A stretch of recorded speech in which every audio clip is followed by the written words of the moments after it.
చెప్పు నాయనా, ఏం బాగలేదు? సార్ ఏదేదో అయిపోతుంది సార్. కొద్దిగా చూడండి ఏమైందో అసలు. సరే నాయనా, స్కానింగ్ తీసిమంటావా?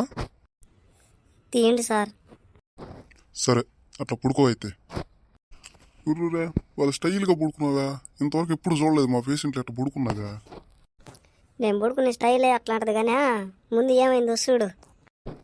అబ్బే, అసలు ఏం బాగాలేదు నాయనా, నీ బాడీలో అంతా ప్లాస్టిక్ సర్జరీ చేయాల్సిందే నీకు. సార్ ఎంత అవుతుంది సార్?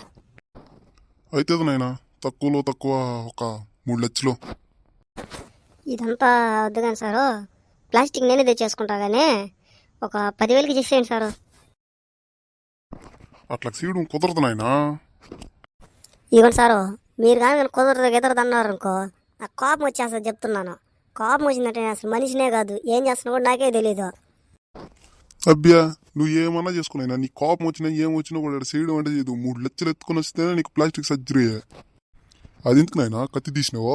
ప్లాస్టిక్ సర్జరీ నీకై నువ్వు చేసుకుంటావు ఏందే? మేము కదా నీకు చేయాలి సర్జరీయా? నువ్వై నువ్వు అటు చేసుకుంటే మేమెందుకు ఇంకా ఎంబీబీఎస్లో ఎంత చదివిందే? నేను అసలే మంచోని కాదు సారు, మీరు అనుకుంటున్నారేమో. నాకై నేను చేసుకుని నీకు కాదు ఇది.